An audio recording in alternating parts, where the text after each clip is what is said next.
apa sih olahraga itu dengan kota sehat gitu ya? Kenapa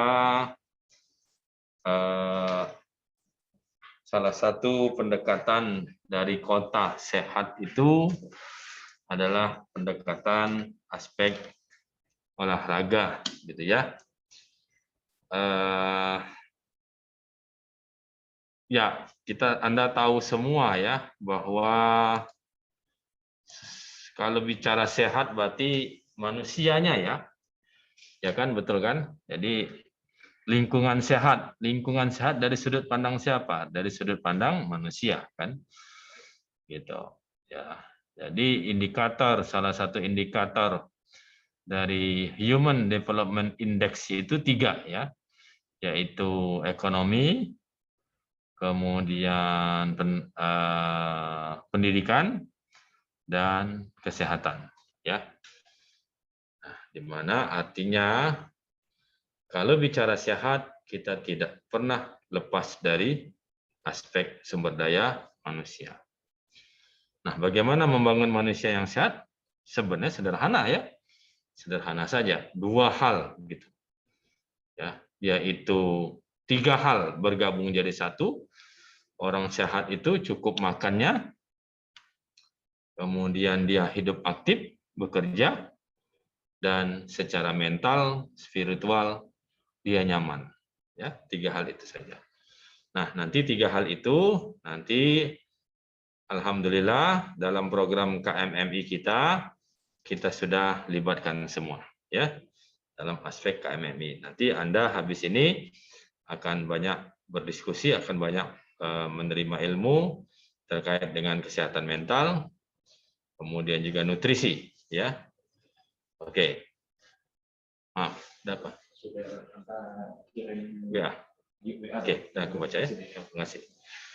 Oke, nah salah satu aspek untuk membangun kesehatan itu adalah aspek fisik dan aspek mental. Ya, aspek fisik itu tentu kalau kamu lihat itu mulai dari aspek hulu, kesehatan di aspek hulu maupun kesehatan di aspek hilir. Kalau aspek hulu berarti dia belum sakit dia. Ya, belum sakit ya, dia sehat. Orang yang sehat itu aspek hulu. Tapi begitu dia sudah sakit, dia ke dokter, dia dirawat di rumah sakit, maka itu sudah aspek hilir, di mana dia tidak dikatakan sehat lagi ya, tapi dia sakit gitu ya, tidak sehat lagi. Nah, kita ya di mana-mana dari aspek kesehatan yang paling diutamakan adalah kalau bisa jangan sakit gitu. Ya, kalau bisa jangan sakit. Kalau bisa kita tetap sehat. Nah, bagaimana tetap sehat? Tadi sederhana aja. Ya, secara mental baik, secara nutrisi bagus, secara fisik pun baik ya. Kualitas fisik yang baik. Nah, olahraga ya itu adalah salah satu aspek dalam membangun kualitas fisik yang baik ya. Nanti Anda akan mendapat kuliah dari Dr. Budi. Ada satu definisi ya, kita bukan hanya sehat ya, tapi kita akan bugar gitu. Bugar artinya yang lebih levelnya lebih tinggi dari sekedar sehat ya. Oke. Nah, adik-adik semua, teman ya. Kalau bicara kesehatan ya, problem kita itu multidimensi ya. Pada masa usia anak-anak biasanya adik-adik kita yang anak-anak itu sangat rentan pada penyakit-penyakit infeksi ya, penyakit-penyakit infeksi.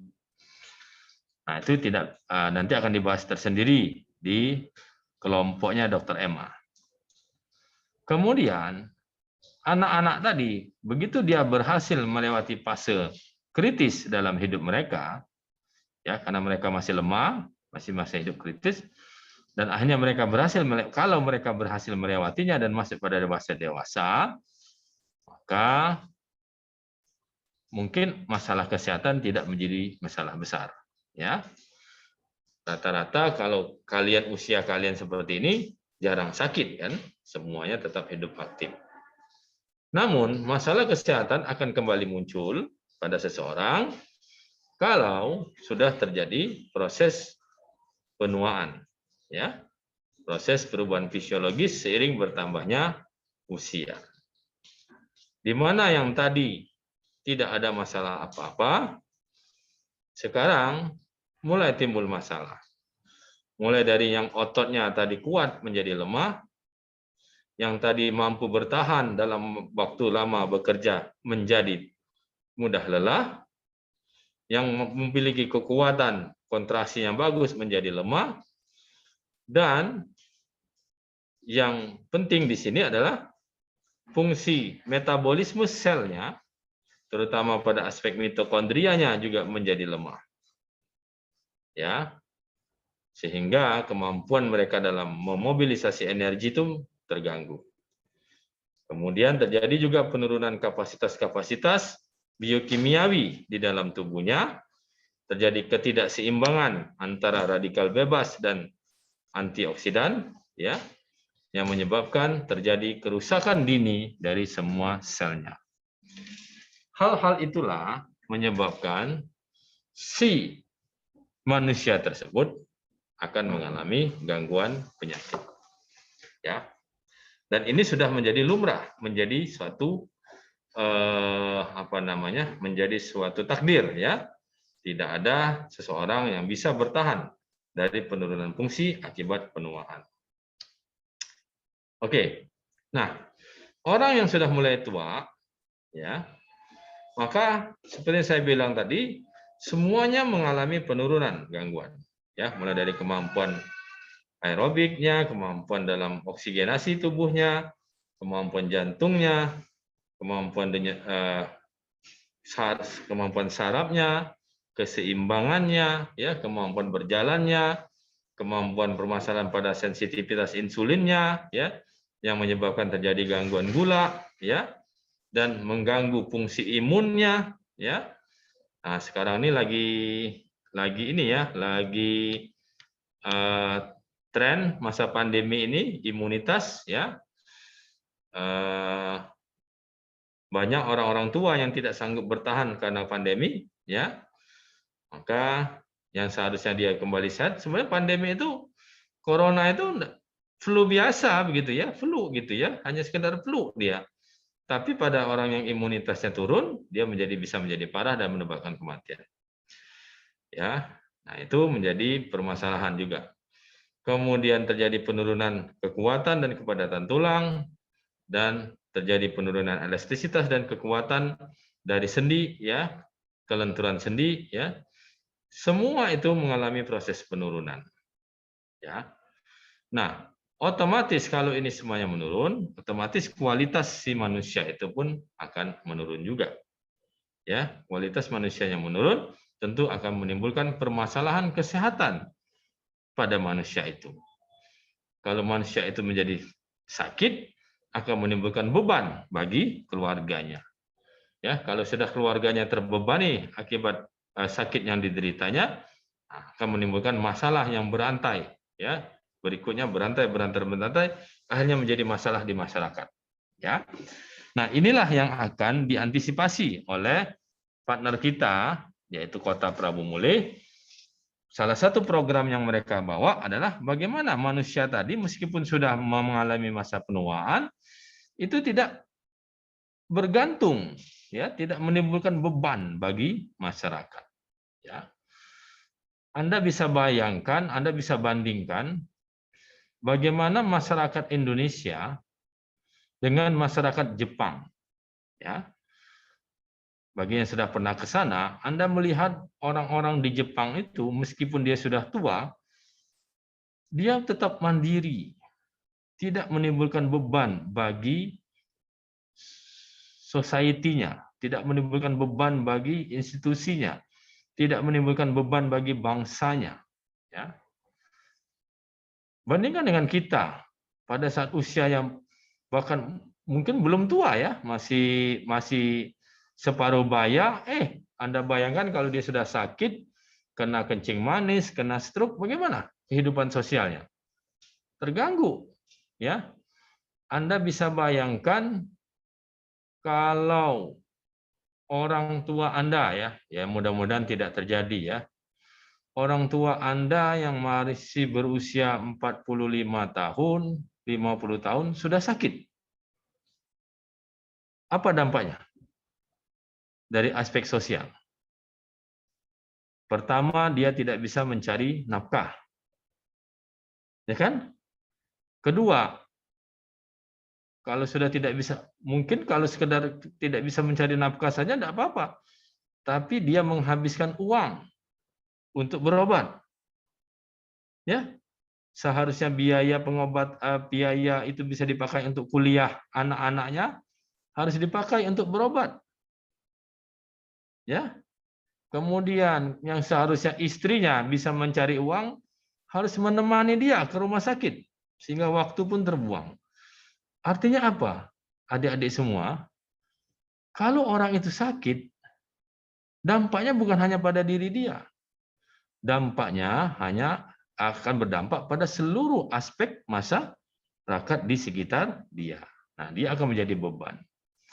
Ya. Nah, inilah mengapa salah satu aspek yang akan kita bangun untuk mewujudkan kota sehat itu adalah aspek mempertahankan kemampuan fisik seseorang.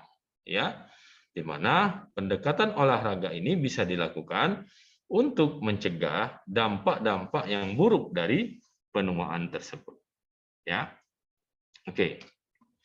Nah, ya, jadi orang tua tadi ini semuanya meningkat semua. Ya, jadi ada kekakuan arteri, ada kekakuan otot jantung, ada peningkatan tekanan darah, peningkatan massa lemak, akumulasi dari obesitas dan segala macam.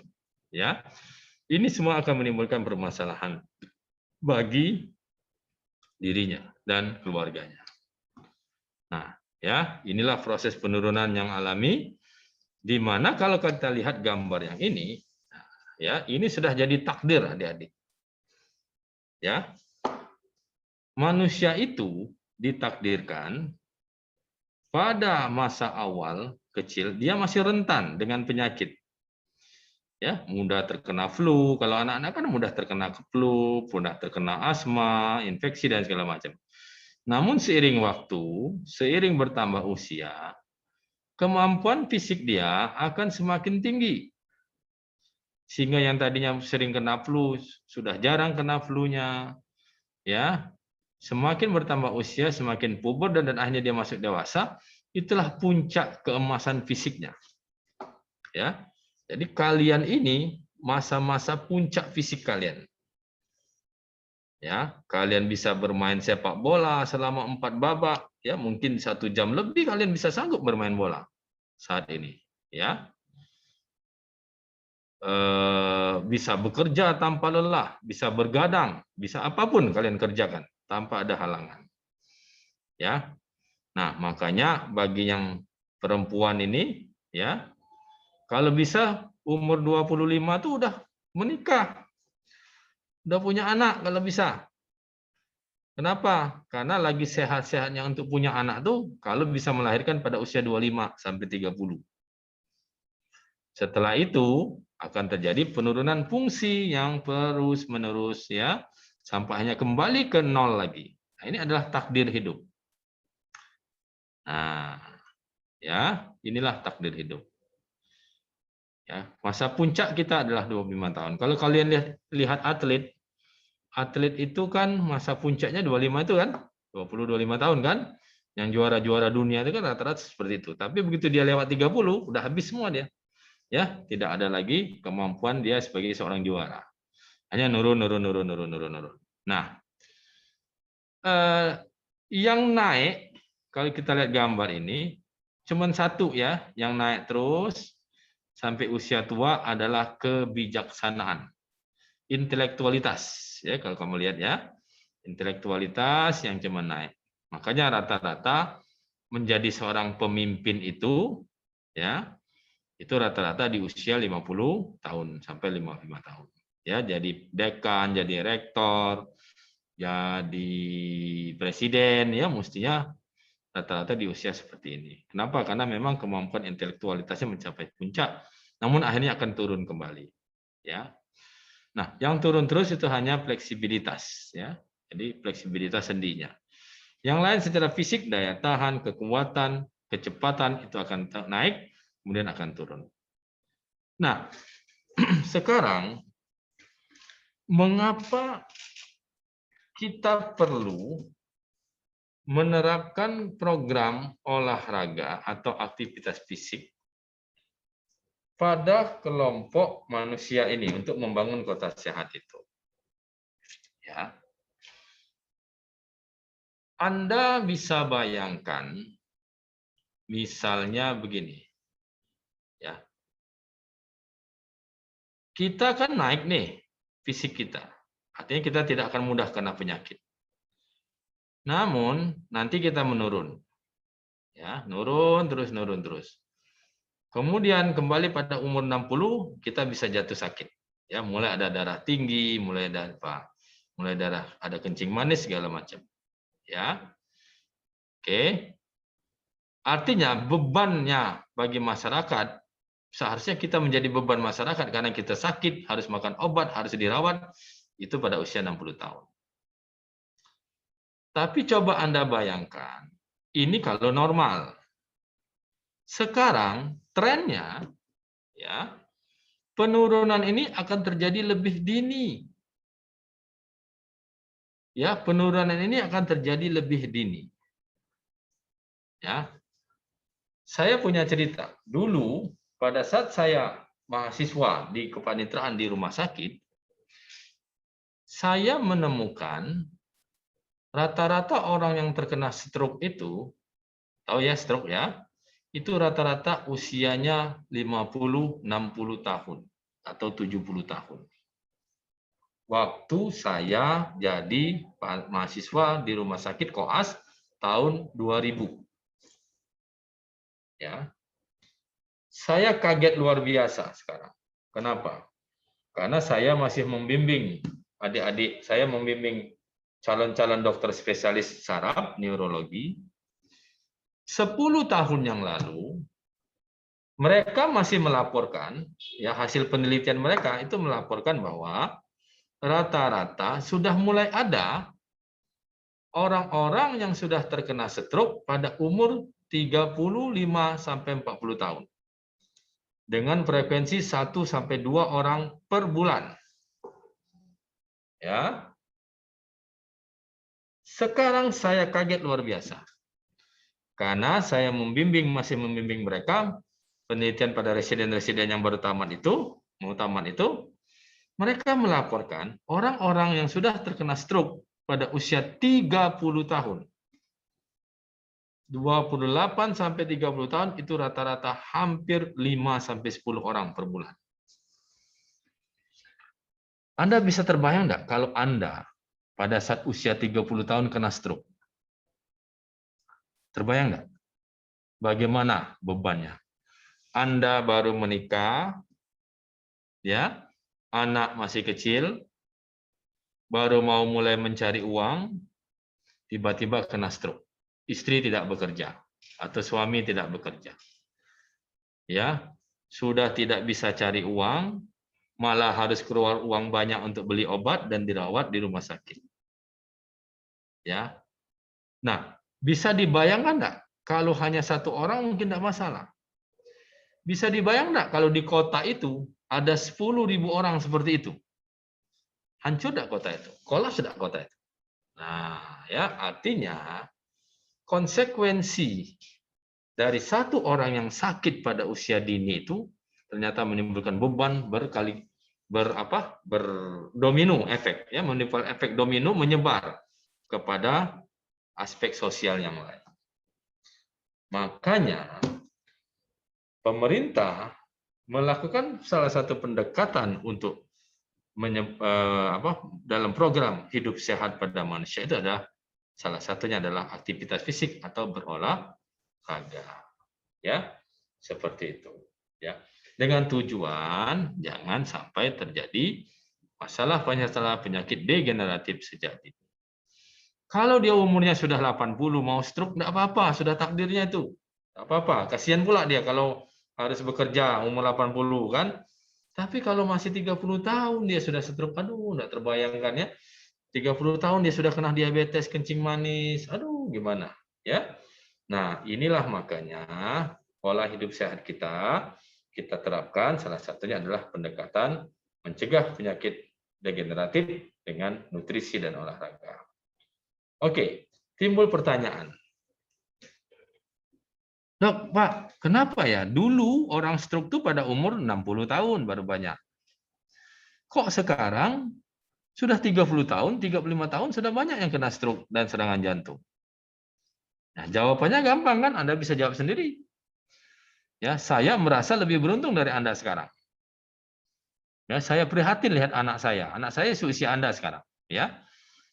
Kenapa? Karena tadi ya, kesempatan hidup sehat itu menurun gitu. Sekarang ini banyak orang yang sudah kena obesitas, kencing manis, gangguan lemak, hipertensi, sakit jantung koroner, penyakit paru, keropos tulang, rematik, dan kanker. Itu tambah banyak sekarang. Ya, inilah penyakit-penyakit yang muncul, ya, penyakit tidak menular yang muncul itu. Nah, kenapa bisa demikian? Ya, inilah teknologi. Salah satu teknologi itu menyebabkan manusia itu, kan teknologi itu adalah definisinya adalah ilmu yang digunakan atau dipelajari untuk mempermudah hidup manusia, itu teknologi. Ya, teknologi itu dipakai untuk mempermudah hidup manusia. Benar. Manusia itu lebih mudah hidupnya, tapi akhirnya jadi lebih malas. Ya, bisa kalian lihat. Kalau dulu saya masih merasakan kalau saya harus sekolah, paling tidak karena mobilnya sedikit, saya harus berjalan paling tidak 2 kilo per hari. Kalau saya mau sekolah. Ya, saya tinggal di seberang Ulu di Kota Palembang, tidak ada mobil tuh dari Ampera ke SMP 1 waktu itu, ya, ke SMP saya. Saya harus jalan 2 kilo. Malah zaman om saya itu harus jalan 5 kilo pergi, 5 kilo pulang. Ya, berarti kan harus bekerja. Dulu setiap pagi kami itu punya kolam renang yang luas. Ya, saya tinggal di pinggir Sungai Musi. Pekerjaan saya sebelum sekolah saya mandi sambil berenang. Jadi seolah-olah saya punya kolam renang, ya kan? Sekarang ada enggak kolam renang itu? Enggak, harus bayar kan?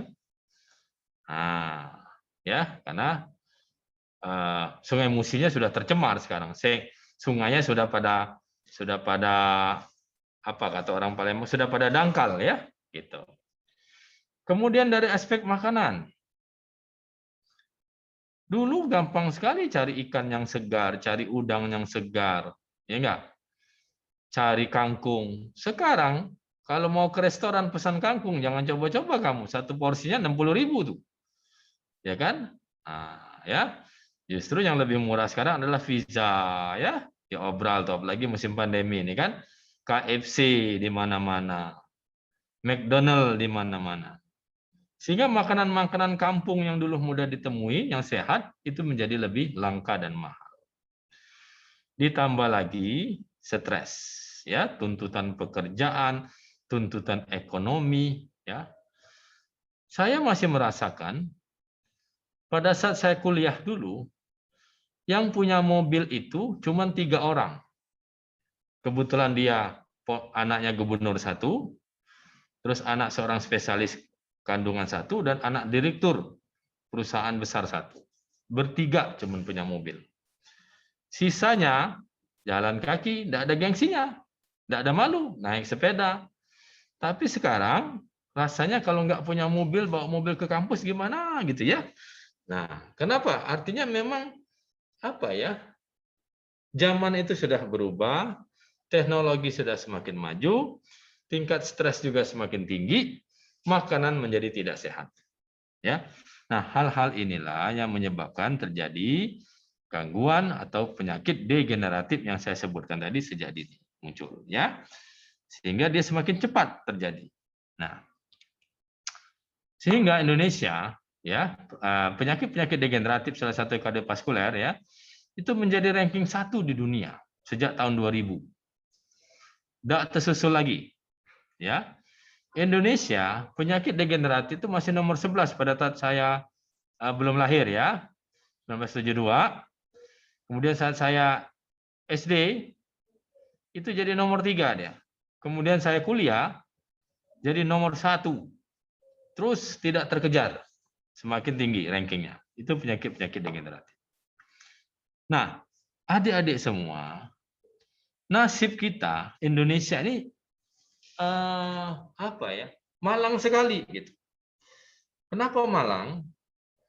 Karena kita ini berada di daerah tropis. Di daerah tropis, di mana penyakit-penyakit infeksi itu masih banyak. TBC masih banyak di Indonesia. Demam berdarah masih banyak. Malaria masih ada. Itu penyakit-penyakit infeksi semua. Di satu sisi yang lain, penyakit degeneratif sudah banyak. Sehingga Indonesia sekarang punya 2 masalah. Kalau di negara maju, tidak ada namanya DBD. Tidak ada, jarang sekali namanya TBC. Aneh bagi dia TBC itu. Jarang sekali ada campak. Kejang demam, mana ada dia di negara maju. Ya, dia sekarang berkonsentrasi bagaimana supaya penyakit degeneratif itu berkurang. Nah, Indonesia masih infeksi masih banyak, degeneratif masih banyak, lebih celaka lagi tidak ada duit dalam tata laksana atau program kesehatannya. Sehingga Indonesia dikenal dengan negara triple burden countries. Apa artinya triple burden countries dari aspek kesehatan? Yaitu negara yang terbebani dari 3 masalah yang pelik, yaitu penyakit infeksi, penyakit degeneratif, dan tidak punya duit untuk mengatasinya. Hasilnya, maka indeks kesejahteraan manusia Indonesia itu masih rendah. Ya, tidak pernah berangsur-angsur naik kita. Indonesia pada tahun 2021 masih ranking 107 untuk Human Development Index yang diukur dari aspek pendidikan, kesehatan, dan pendapatan. Kita setara dengan Turkmenistan, Belize, dan Bolivia. Saya tidak tahu Belize itu di mana. Ya, kita masih lebih tinggilah dari Vietnam untuk Asia Tenggara. Tapi kita sama dengan Filipina. Ya, jangan tanya Thailand. Thailand sudah jauh di atas kita. Malaysia apalagi, Brunei apalagi Singapura. Ya, Singapura paling tinggi levelnya. Nah, hal inilah yang menjadi masalah dari saya dulu, sekarang beralih ke Anda nanti, masalah Anda juga. Sebagai calon-calon sarjana di masa depan. Ya, kenapa? 3 hal inilah yang menjadi masalah yang tidak pernah selesai di kita. Dan bahkan masalah ini menjadi apa? Menjadi komoditas politik saja. Dan kita pun semakin terpuruk karena ada pandemi.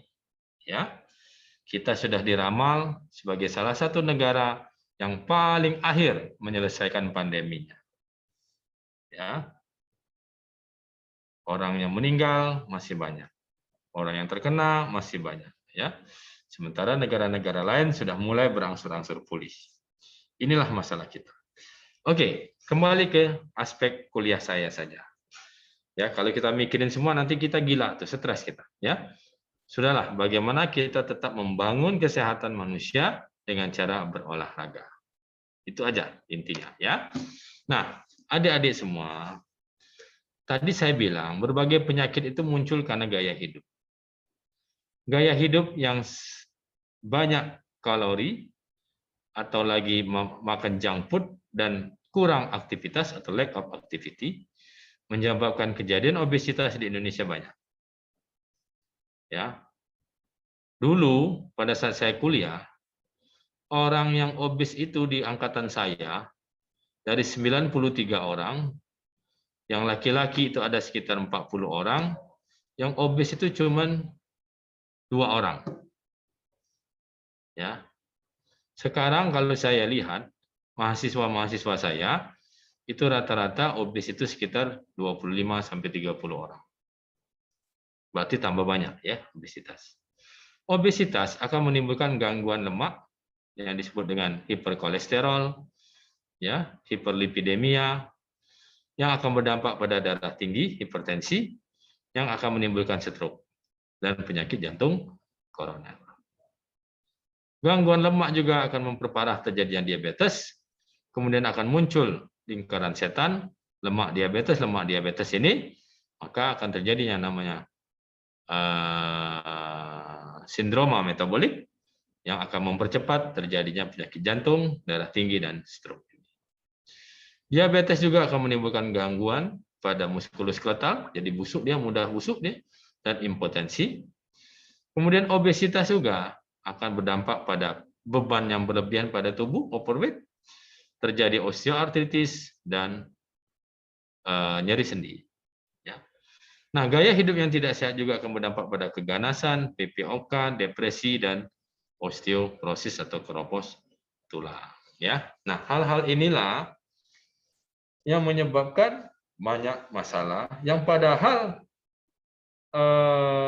solusinya sederhana, yaitu menjaga pola makan dan berolahraga. Cuma 2 itu aja solusinya ya.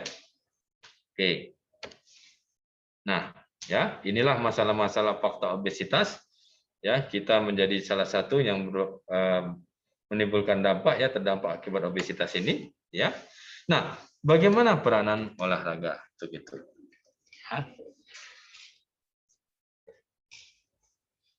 Sudah diteliti oleh banyak orang bahwa olahraga itu akan meningkatkan metabolisme oksigenasi, meningkatkan kerja jantung, ya, menurunkan beban jantung, menurunkan tekanan darah, mengatur lemak, ya, meningkatkan massa otot, meningkatkan laju metabolisme, ya, melancarkan aliran darah, meningkatkan kemampuan metabolisme oksigenasi, ya, mencegah osteoporosis, mencegah obesitas, ya, dan juga meningkatkan aliran-aliran fungsi pembuluh darah. Pokoknya bagus semua ini intinya ya. Nah, tapi yang mana yang bisa meningkatkan itu? Nah, sekarang saya tanya, ya, apakah permainan catur, bridge, itu masuk olahraga? Ayo, siapa yang bisa jawab? Izin jawab dokter. Ya, silakan. Kalau saya olahraga dokter karena dia bermain memang permainannya bermain di otak dokter kan membutuhkan tenaga juga dokter untuk berpikir dokter. Oke, betul. Jadi kalau menggunakan energi betul berpikir, ya. Tapi itu tidak masuk dalam definisi olahraga. Tapi kalau dia dalam definisi games itu masuk, ya. Makanya permainan catur bridge itu sering dimainkan di PON, di Asian Games atau apapun karena dia sebut dengan games, ya. Tapi dia tidak masuk olahraga. Olahraga itu adalah aktivitas motorik, aktivitas otot yang sadar. Volunteer itu sadar. Jadi bergerak itu baru olahraga. Gerakan otot itu baru olahraga. Ya. Oke. Oh, iya. Oh, iya. Sip. Ya, aku ya.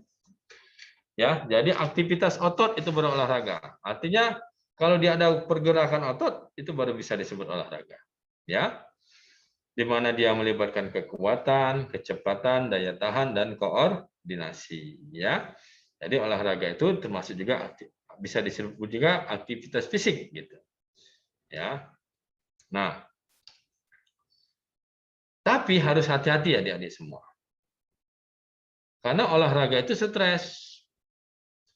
Kan sudah tahu semua tuh. Kalau habis olahraga apa yang dirasakan?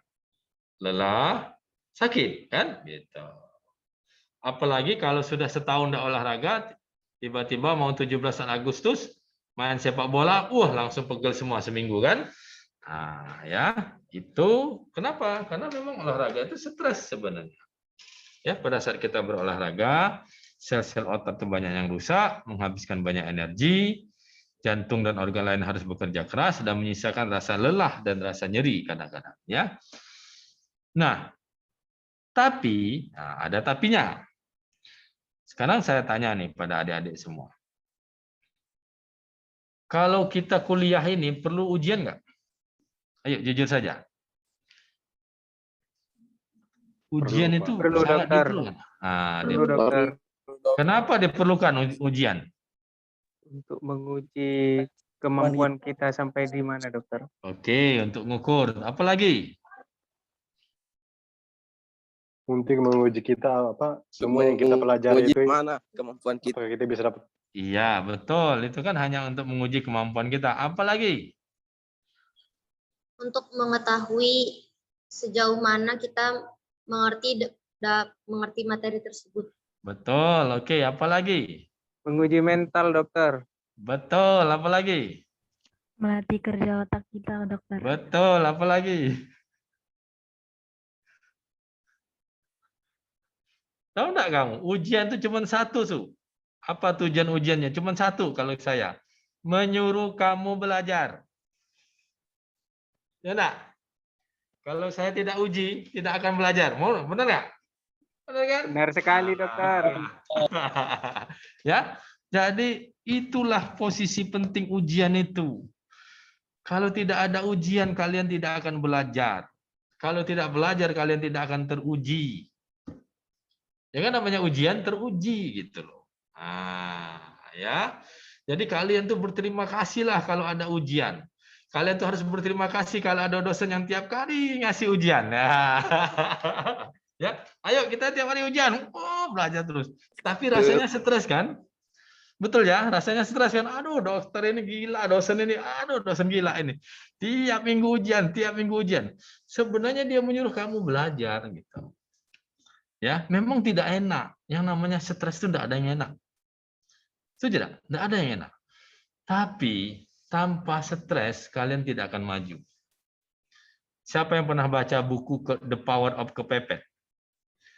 Ya, buku The Power of Kepepet itu ceritanya itu gila itu, ya.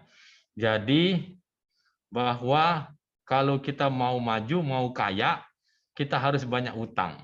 Terus hutang itu jangan dibayar sampai kita dikejar-kejar sama debt collector. Nah, kita akan maju jadi uang gitu ya, termotivasi gitu. Jadi artinya stres itu sebenarnya dibutuhkan oleh tubuh kita. Ya. Manusia itu bisa maju karena ada stres. Ya, kalau tanpa stres tidak akan bisa maju. Ya. Teknologi muncul karena ada stres. Ya, capek lari, akhirnya ketemulah sepeda. Capek bersepeda, ketemulah motor. Motor masih ada angin, masih masuk angin, masih kehujanan, ketemu mobil. Masih lambat, ketemu pesawat. Nah, seperti itulah kemajuan teknologi karena ada stres. Ya. Psikologi kalian juga butuh stres. Ya. Butuh dibentak, butuh dimarah. Kenapa? Karena kalau tidak Anda bayangkan, kalau Anda tidak pernah kena marah seumur hidup Anda, tiba-tiba Anda tamat dan bekerja di suasana yang penuh dengan emosi stres, pasti Anda tidak akan tahan. Ya, Anda langsung nangis, ngadu sama orang tua, atau tadi tidak pernah kena marah oleh orang tua, tahu-tahu menikah dengan perempuan yang cerewet, pasti minta cerai besoknya kan? Seperti itu, karena tidak pernah bertahan, tidak pernah ketemu dengan ujian yang sesungguhnya. Ya, jadi beruntunglah kalian kalau ada dosen yang suka nguji ya, seperti itu. Oke, nah kembali ke sini. Untuk olahraga, ternyata sel tubuh kita itu butuh dirusak. Ya, dirusak dengan batas yang wajar, jangan berlebihan. Ya, artinya biarlah kita capek, capek itu diperlukan. Ya, begitu Anda capek, Anda tidur tidurnya nyenyak sekali, besoknya segar. Percaya nggak? Ya, asal Anda istirahat cukup gitu. Nah, sel kita pada saat berolahraga dia dirusak. Ibarat kalau sel kita punyanya 100, begitu olahraga dirusak 10 jadi 90. Tapi begitu kita istirahat besoknya, sel kita membangun kembali menjadi 110, menjadi lebih. Ya, contoh nyatanya apa? Aderai. Aderai itu ototnya besar nggak? Besar kan? Apakah dia santai aja? Enggak kan? Dia harus mengangkat barbel ratusan kali sehingga ototnya jadi hebat. Ya, demikian juga otak kalian. Otak kalian tuh kalau enggak diuji enggak bakal maju. Enggak bakal berpikir, ya. Makanya stres itu sangat diperlukan, ya. Oke. Secara psikologis, secara aging, sel itu akan baru bila sering diganti. Untuk sering diganti, sel harus dirusak dulu dikit. Ya. Sama lah kayak tukang bangunan. Dia mau ganti keramik yang baru, keramik yang lama kan harus dicopot, harus dihancurin, diketok-ketok. Ya, seperti itu. Rumah itu harus diperbarui, harus dibongkar dulu rumahnya itu. Tidak bisa langsung ditutup. Ya. Psikologis juga begitu. Anda secara mental harus bisa tahan kalau sudah teruji mental Anda. Ya. Nah, olahraga ternyata berniat seperti itu. Kita memberikan stres pada tubuh kita sehingga akan memberikan hasil yang bagus, ya. Oke. Nah, ini namunnya ini, ya. Kalau untuk olahraga untuk anak-anak yang remaja umur 20, 30 enggak masalah. Sekarang dalam membangun kota sehat, yang mau kita sehatkan orang-orang yang sudah tua tadi kan? Umurnya sudah 40, 50, 60. Nah, itu tidak boleh sembarangan, ya. Jadi, kita harus cari tahu kondisi mereka sebelum latihan. Kita harus tentukan targetnya harus realistis. Olahraganya kalau bisa lebih dari 1 macam, yang penting disenangi dan catat evaluasi kemajuannya. Ya. Jadi, jangan dikasih sembarangan orang-orang tua tadi ya. Pak, olahraga Pak. Berapa? Maraton 10 kilo. Besok dia ada ketemu kamu lagi. Kemana? Sudah dikubur Pak. Katanya, oh gara-gara disuruh maraton ya. Atau udah masuk rumah sakit. Iya, tidak bisa. Ya, apalagi mereka-mereka yang sudah masuk kelompok resiko tadi. Ya, oleh karena itu kita harus ukur dulu. Kita harus tanya dulu dia. Ada salah satu pertanyaan yang penting yang wajib kamu tanyakan ke mereka sebelum berolahraga. Ya. Kemudian periksa fisiknya, tentukan kelompoknya, resiko atau aman, dan periksa kebugarannya. Ini pertanyaan wajib sebelum berolahraga. Tanyakan, ini tuh untuk orang-orang tua ya, atau yang sudah kita anggap sudah punya risiko penyakit. Bahwa pernahkah Bapak atau Ibu punya gangguan jantung? Menurut diagnosis dokter, apakah Ibu, Bapak pernah nyeri dada? Ya, pada saat berolahraga atau beraktivitas, atau nyeri dada biasa walaupun tidak beraktivitas dalam 1 bulan, atau pernah jatuh karena pusing atau pingsan, atau pernah gangguan tulang atau sendi, nyeri sendi, gangguan tulang, atau memang saat ini sudah mengkonsumsi obat jantung dan obat darah tinggi, atau ada hal-hal tertentu yang tidak boleh melakukan aktivitas fisik, misalnya dia cedera, atau dia kena epilepsi ya, yang kalau dia harus capek langsung kumat, misalnya seperti itu, atau berusia lebih dari 65 tahun ya. Nah, kalau satu saja dijawab ya, maka suruhlah dia dulu pergi ke dokter ya, jangan langsung Anda kasih dia untuk berolahraga ya, nanti Anda tanggung akibatnya ya kalau dia ternyata tidak bisa lagi olahraga seterusnya.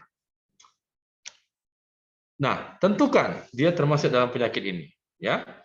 Radang sendi, keropos tulang, nyeri sendi, kencing manis, terlalu obes berlebihan, ya, ada asma, ada gangguan paru, ada gangguan gumpalan pembuluh darah, ada sakit jantung koroner, sakit jantung bawaan sejak lahir, ya, atau memang sudah jantungnya sudah payah, darah tinggi, ginjalnya sudah terganggu, atau memang dia punya kecacatan yang tidak bisa ditoleransi untuk berolahraga atau dia sedang hamil. Ya. Untuk hal-hal seperti ini ada olahraga-olahraga yang khusus sebenarnya. Ya. Sebagai contoh, orang gemuk, obesitas itu tidak boleh meloncat. Kenapa? Ada yang tahu? Kenapa orang yang gemuk itu? Silakan, Namira. Lututnya bisa, sendi lutut itu bisa cedera ntar kalau dia loncat. Betul, ya. Bukan hanya lutut, tapak kakinya tuh bisa juga kena cedera. Ankle-nya bisa juga kena. Kenapa? Anda bayangkan kalau berat badannya 120, ketok, kakinya kena lantai yang keras, menahan beban 120 kilo. Lama-lama cedera. Makanya ada latihan untuk obesitas, tidak boleh meloncat-loncat, cukup berjalan kaki, gitu ya. Termasuk juga ibu hamil, tidak boleh disuruh loncat-loncat, apalagi hamil muda, tidak boleh, nanti bisa gugur dia, ya. Nah, dia ada senam khusus untuk ibu hamil, ya. Demikian juga gangguan-gangguan yang lain. Oke. Nah, ini yang belum saya terjemahkan ya, tidak apa-apa. Ini tidak boleh berolahraga nih sebenarnya ya. Kalau lagi sedang demam, sedang nyeri dada ya, ini sedang nyeri dada, memang diabetesnya parah, darah tingginya parah, asma, ini tidak boleh berolahraga ya. Nyeri sendi dia ya, kemudian tiba-tiba kurus dia, ya tidak boleh berolahraga ya. Oke. Nah, lantas bagaimana berolahraga dengan baik dan benar? Nanti akan dilanjutkan oleh Pak Arwan ya. Jadi diawali dan diakhiri dengan stretching dulu 5-10 menit. Kemudian ada istilah fit, frekuensi ya. Frekuensinya ada hari beristirahat, tidak boleh tiap hari kecuali sudah terbiasa. Ya, sudah terbiasa. Tapi kalau dia baru itu ada hari istirahat. Kemudian sifatnya individualisasi, jadi bebannya tergantung pada dia, jangan pada orang lain, jadi tidak bisa disamakan. Orang tua sama orang muda itu tidak boleh disamakan, ya. Yang orang muda tadi bisa lari maraton 10 kilo, Anda suruh maraton juga orang tua, itu tidak bisa, ya. Mungkin orang tua cukup jalan. Kemudian beban intensitasnya bertahap. Nah, ya, jadi pertama sesanggupnya dulu. Habis itu naik bertahap. Kemudian kalau bisa bervariasi, jangan monoton itu saja, nanti bosan dia. Nah, ini lama. Dok, saya sering ditanya sama klien saya, pasien saya. Dok, boleh dah dok 10 menit aja olahraga, tapi habis itu keringat sudah banyak, habis itu tidak usah. Justru lebih baik tidak usah berkeringat, tapi sejam. Nah, ya, seperti itu. Atau boleh 10 menit, tapi nanti dilanjutkan 10 menit, dilanjutkan 10 menit, dilanjutkan 10 menit. Ya. Paling tidak minimal itu, kalau mau hidup aktif itu, paling tidak seminggu itu 150 menit berolahraga. Seminggu. Berarti sehari, kalau 5 hari, berarti sehari minimal 30 menit. Ya. Targetnya harus sesuai usianya, sesuai kondisinya, dan jangan lupa diukur, dievaluasi secara rutin. Oke. Nah, ini contoh jenis olahraganya. Kalau ada untuk aerobik, bakar lemak, contohnya jalan, jogging, renang, sepeda, permainan ya. Nah, dosisnya itu pakai denyut nadi. Ini cara ngitung denyut nadi dosisnya. Jadi kalau umur kalian itu 20 tahun, maka dosisnya adalah 220 dikurang umurmu 20 berarti 200 dikali 60%.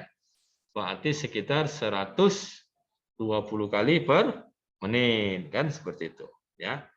Kalau dia 40 tahun berarti 160 kan dikali 60%, berarti sekitar 110 kali 115 kali per menit. Kalau umur 60 tahun sekitar 100 sampai 110, 100 maksimal 130 kali per menit, ya. Seperti itu.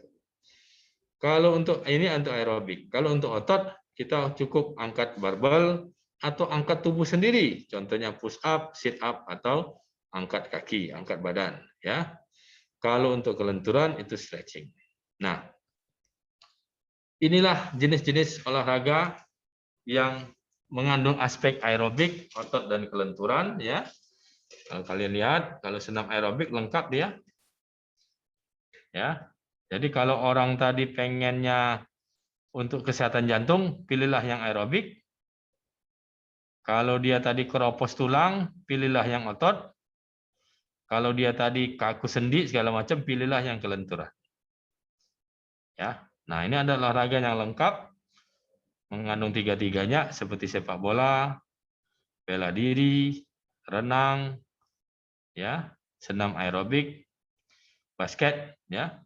Kalau binaraga ini untuk otot lebih banyak. Kalau bowling kecil, tidak banyak bowling. Golf juga tidak banyak, ya, kecil. Ya, jadi jenis-jenis olahraga tergantung pada ini, ya, tujuannya. Nah, ini contoh yang bisa Anda lakukan. Ya, pada seseorang, dia hari Senin jalan, hari Selasa dia tidak jalan tapi push up, sit up. Hari Rabu dia pakai sepeda, boleh nih, selang-seling ya. Atau tadi pakai jalan, istirahat, pakai tenis ya. Terus istirahat, main sepeda dan seterusnya ya. Jadi yang penting ada selang-selingnya atau ada istirahatnya. Waktu minggu pertama mungkin 30 menit saja dulu, tapi bertingkat ya, ditingkatkan secara bertahap. Kalau bisa targetnya 1 jam. Sit up mungkin pertama sesanggupnya, habis itu dinaikkan jadi 10, 15 dan seterusnya sampai 20 ya. Itu contoh pola latihan yang bisa kita kerjakan ya. Nah, kapan waktu berolahraga yang baik? Tentu pada suasana yang teduh, yang nyaman. Ya, paling tidak di bawah jam 8 atau setelah sholat asar, ya, sore. Malam-malam boleh enggak? Boleh, asal di bawah jam 10. Tapi kalau sudah di atas jam 10 atau sebelum subuh, ya, jam 3, jam 4 itu tidak dianjurkan. Karena akan mengganggu penggumpalan darah, ya. Akan meningkatkan risiko. Oke. Tapi kalau di dalam ruangan pakai AC, bisa aja kapanpun, asal ada asalnya. Jangan makan berat 2 jam sebelumnya. Ya, jadi kalau mau makan, tunggu 2 jam dulu, baru berolahraga. Ya, itu. Kenapa? Karena nanti oksigennya berebut sama usus, sama lambung. Nanti malah jadi kembung perutnya dan nyeri perut. Ya. Nah, bagaimana untuk yang sudah sakit, Dok? Boleh enggak? Boleh. Untuk yang sudah sakit malah dianjurkan berolahraga. Namun harus hati-hati ya. Boleh sebenarnya ya. Nah, olahraganya olahraga khusus ya untuk memperbaiki, tidak merusak. Nah, inilah kelompok yang sudah sakit yang boleh berolahraga. Ya, tadi sama ya, nyeri sendi, keropos ya, diabetes, obesitas, asma ya. Sakit jantung, payah jantung, hipertensi, ini boleh semua berolahraga. Senam hamil pun juga boleh. Ya, tapi harus hati-hati. Pertama periksa dulu, ya periksa jantungnya dulu, periksa asmanya, periksa diabetesnya, periksa rematiknya. Ya, ada nggak tanda-tanda itu? Ya, suruh gerak-gerak, cek gula darahnya, periksa paru-parunya. Ini kan bisa dikerjakan oleh dokter. Ya, tadi kuncinya tadi pada Parkinson test tadi. Kalau Parkinson tadi positif 1, maka suruh ke dokter dulu ya untuk dicek. Nah, ini tesnya nanti bersama Dokter Budi ya, nanti akan belajar lebih spesifik jenis-jenis tes yang akan kita ukur pada orang yang sebelum berolahraga untuk mengukur nilainya berapa ya. Oke, nanti saya lewatkan saja ini. Nah, ya, tujuannya apa gitu ya. Jadi tujuannya mengurangi beratnya penyakit. Ya, kalau dia diabetes, DM atau hipertensi kan komplikasi kan bisa parah tuh, bisa stroke, bisa apa. Itu kita cegah jangan sampai dia stroke atau serangan jantung. Atau kalau sudah sakit, kita perbaiki supaya kualitas hidupnya meningkat. Ya. Jadi pasca stroke pun bisa juga disuruh olahraga, ya. Oke. Nah, jenisnya apa? Tadi ya kalau dia hipertensi, DM, penyakit jantung itu biasanya aerobik. Tapi kalau rematik, pasca stroke itu adalah kombinasi kekuatan dan fleksibilitas. Tapi ingat ya, masing-masing memiliki batasan, target dan perlakuan khusus ya. Nah, ini contoh dosis olahraga, jenis olahraga ya. Kalau kalian lihat ini, sekarang saya tanya nih, ini dari gambar ini sebenarnya untuk mengurangi lemak. Ya, untuk mengurangi lemak. Kira-kira yang paling bagus apa? Ayo. Untuk mengurangi lemak paling bagus apa? Jogging, Pak. Jogging, ya, betul ya. Jadi jalan dan jogging. Tapi lama. Ya. Karena kalau sudah sprint, dia bukan lemak lagi yang terbakar, tapi gula. Ya, protein nanti diambilnya. Ya, jadi untuk mengurangi berat badan itu paling bagus jalan dan jogging, ya. Gitu. Oke. Dikombinasikan dengan mengatur diet, ya. Nah, idealnya harus ada pelatih khusus. Tapi kalau saya tidak punya duit bayar pelatih khusus. Bukan tidak punya duit ya, ngapain saya harus bayar pelatih khusus kalau saya bisa punya pelatih sendiri. Maka saya pakai pelatihnya pakai Android. Nah, ya. Ini waduh, nanti dulu nih. Saya buka ininya dulu. Tunggu sebentar.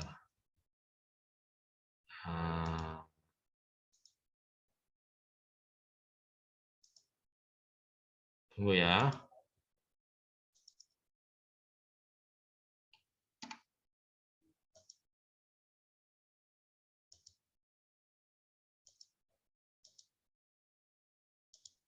Nah, ya.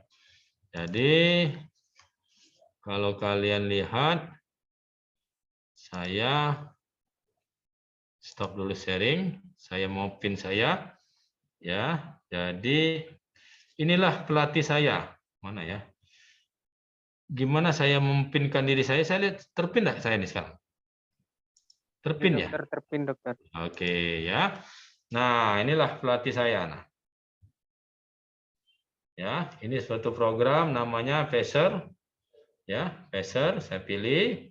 Top. Nah, saya pilih olahraga saya pakai pilih jalan kaki. Hari ini saya sudah menempuh 6,27 kilo jalan pagi, ya, atau 9.000 langkah. Nah, tinggal cari 1.000 lagi sesuai dengan Indy Barens ya. Indy Barens bilang kan minimal 10.000 langkah per hari, ya. Nah, ini kalorinya sudah saya habiskan 345 kalori. Jadi kalau saya mau makan mie goreng, tidak akan gemuk karena sudah diambil sama 349 kalori. Hari ini saya sudah berolahraga 1 jam 22 menit. Inilah pelatih saya. Selama setahun, sehari saya menempuh rata-rata 9.000 langkah per hari. Itu ya, karena ada masanya yang tidak berolahraga. Ya, jadi ini pelatih-pelatihnya. Ya, itu contoh. Terus saya juga nanti diajarin oleh Pak Arwan. Pak Arwan nanti akan ngajarin ini ya. Ya Pak Arwan ya. Saya juga untuk ngecek nadi tadi tidak usah repot-repot ya. Tidak usah pakai ngecek-ngecek kayak gini. Ini ada alatnya. Tuh, ini untuk mengukur nadi. Mana nih? Kok belum muncul? Nah, mati saya ini, tidak ada nadinya. Tidak muncul ya. Oke, 64, 63. Nanti saya bergerak tuh. Saya bergerak ya. Saya bergerak. Coba nanti cek lagi. Saya bergerak sekarang ya. Oh. Naik tuh saya bergerak nih. Udah naik tuh ya. Jadi cukup pakai ini sambil ini kecepatan saya. Gitu ya. Jadi kita pakai Android. Jadi semuanya serba murah nih. Tidak perlu ke treatment ke fitness center, tidak perlu kemana-mana. Kerjaan saya bisa berjalan itu cuma saya jalan di depan rumah aja, keliling-keliling di sekitar rumah, bolak-balik, sambil pakai Walkman, sambil dengarkan musik. Habis subuh sampai jam 6 selesai. Gitu, ya. Itu aja kok, tidak menyita waktu, ya. Oke. Kemudian ya.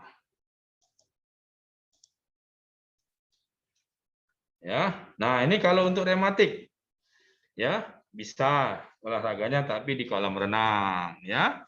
Terus kalau ibu ini mau keropos tulang bisa ya, pakai beban dia senang, ya. Oke. Nah, bagaimana kalau DM? Nah, ini DM, hati-hati ya. DM itu sudah banyak komplikasi. Diabetes mellitus itu, kencing manis itu sudah banyak komplikasi ya. Nah, bahayanya nanti ternyata gula darahnya bisa turun mendadak atau bisa naik mendadak ya. Makanya untuk orang DM ini contoh saja. Maka kalau bisa ya monitor dulu gula darahnya. Kalau dia terlalu tinggi atau terlalu rendah, jangan dulu berolahraga ya. Terus pakai alas kaki. Kenapa? Karena orang DM itu kalau bisa kaos kakinya tebal. Kenapa? Karena kalau dia DM luka, sukar dia sembuh kan? Sulit sembuh kan orang DM itu kan? Jadi jangan sampai dia terluka. Ya.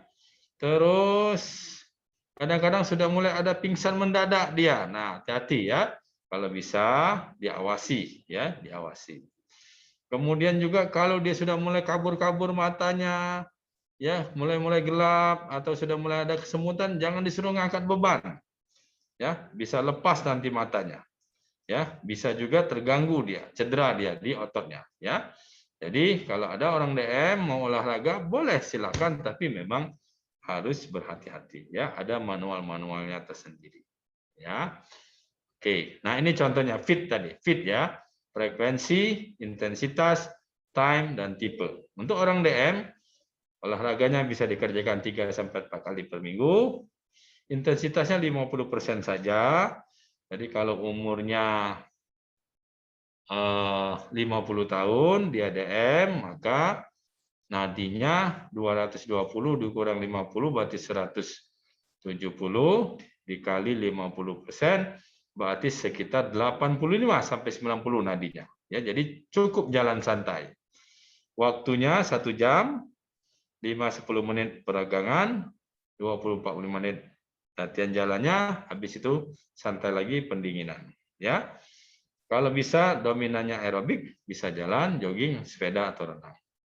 Kemudian sesekali disuruh push up dan sit up untuk meningkatkan sensitivitas insulin. Ya. Oke, ini contoh para penderita DM. Santai aja dia, ya. Nah, baik adik-adik semua. Saya pikir itu saja untuk membuka wawasan adik-adik, ya, bahwa tadi kesimpulannya kota yang sehat, negara yang sehat tidak lepas dari masyarakat yang sehat. Masyarakat yang sehat adalah sehat secara fisik dan mental. Secara fisik bisa dibangun dengan cara mengatur nutrisi dan berolahraga.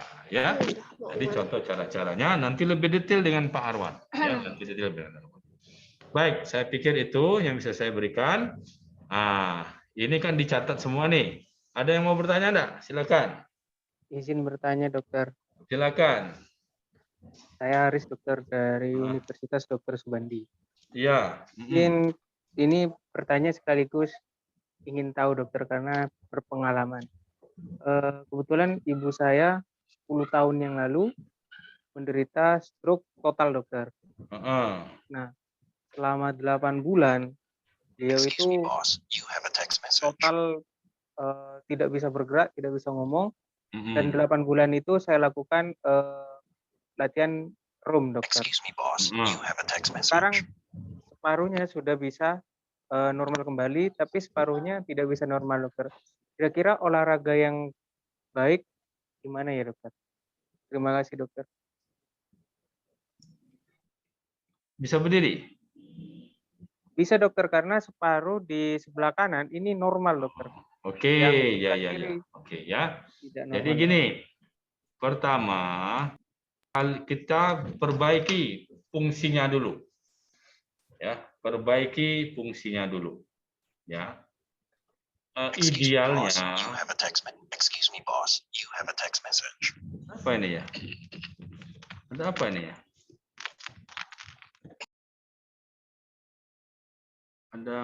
Kok ada sesuatu ya? Oke, jadi kita perbaiki fungsinya dulu. Idealnya di kolam renang, disuruh jalan. Supaya kalau dia jatuh, itu tidak cedera. Ya. Cuman kan kadang-kadang masa pandemi kan agak susah nih. Masa pandemi agak susah, sehingga cukup di rumah gitu kan. Nah, bisa ya, tapi Anda harus bangun apa ya? Jadi dia itu harus ada penopang kaki. Ya, harus ada penopang kaki. Ya, bentar ya. Halo, bentar ya, aku lagi rapat. Bentar ya. Ya, jam 4 kan? Iya ya. Ya, kirimlah jamnya, tapi ntar lagi ya. Oke. Ya. Dokter, mohon maaf, dokter. Saya potong. Ya. Ibu saya bisa berjalan, dokter. Sudah bisa berjalan, namun yang sebelah kiri itu masih perlu ditarik, dokter. Oh, iya iya iya. Oke, Itu, artinya dokter. kan secara fungsi kan masih belum ini Masih ya, belum bisa ya. Iya. Jadi artinya proprioceptik dulu. Artinya kamu suruh dia peregangan dulu ya, terus lakukan seperti gerakan-gerakan dasar. Ya. Seperti layaknya jadi begini, ya. Orang yang lumpuh itu akan mulai dari awal lagi. Ya. Jadi mulailah melakukan gerakan-gerakan seperti bayi yang baru mulai bergerak.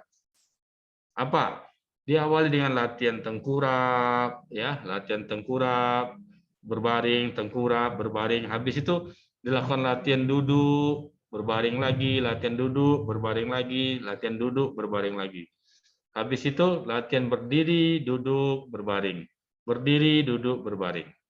Kemudian beberapa langkah mulai berjalan. Jadi tahap-tahap awal kembalikan ke dasar gerakannya, ya, karena dia baru mulai kembali lagi untuk mulai bergerak, ya, dan memang butuh kesabaran, ya, tidak bisa instan, ya, butuh kesabaran, butuh ketelatenan, butuh konsistensi, ya, oke, Haris ya.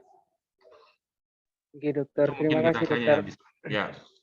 Ada lagi, adik-adik? Dok, mau nanya. Ya, silakan. Siapa? Iya, Dok. Lia Agesta. Ya, oke. Nah, kan di Lampung ini kan banyak laut ya, Dok ya. Ada banyak pasien-pasien yang kayak kena stroke, ada yang asam urat, itu mereka melakukan olahraga di laut dengan berenang gitu. Nah, terus bahkan kerasa manfaatnya gitu, Dok. Misalnya mereka sampai melakukan 3 bulan, 4 bulan, dan dari yang misalnya penyakit stroke sampai bisa berjalan lagi, bisa bergerak gitu. Nah, pertanyaan saya itu memang karena pure dari olahraganya yang dilakukan berenang, atau karena ada zat dari air lautnya itu juga ya, Dok, yang mempengaruhi? Karena mereka tuh percayanya di laut seperti itu, Dok, bukan di kolam atau gimana gitu berenang. Ya. Jadi sebenarnya kalau secara fisik ya, secara ilmu kedokteran itu kan di laut itu sama seperti di air ya, di kolam renang itu dia tidak akan jatuh, takut pada risiko jatuh. Ya. Sehingga kalau dia tidak takut pada risiko jatuh, maka dia akan termotivasi untuk berolahraga lebih giat. Ya, berbeda kalau di darat kan terjatuh, hati-hati betul. Nah, itu ya. Itu akan menghalangi kemajuan progresivitas olahraganya. Tapi kalau dia berada di laut, dia merasa aman, tidak akan jatuh, ya, tentu dia akan lebih giat untuk bergerak, ya. Itu pertama. Jadi itu suasananya karena memang suasananya di air. Yang sebenarnya kalau di kolam renang sih sama aja gitu. Nah, apakah efek air laut berhubungan? Saya pikir tidak ya. Artinya justru air laut itu kan kotor air laut itu ya, justru nanti berbahaya, malah tidak steril, itu pertama. Yang kedua, air laut itu kan juga asin, ya, banyak mengandung garam gitu. Sebenarnya kalau ke kulit ya tidak ada pengaruhnya sebenarnya kalau di kulit ya. Kalau terminum bahaya juga tuh ya, akan menimbulkan masalah di tekanan darahnya. Cuman begini, artinya sebenarnya psikologisnya, nah itu tadi ada kepercayaan. Apa namanya? Kalau percaya bahwa dia bakal sembuh di laut, wah itu dia semakin termotivasi. Jadi lebih kepada psikologisnya, bukan pada air lautnya tadi, gitu. Ya, samalah kalau kita misalnya didoakan oleh kiai sama didoakan oleh orang lain, rasanya kalau didoakan kiai itu, insya Allah akan sembuh. si pasien tuh merasa sembuh gitu. Padahal itu motivasi internal dia gitu. Nah, saya pikir kepercayaan itu tidak usah dibantah. Silakan aja, yang penting dia mau bergerak, berolahraga.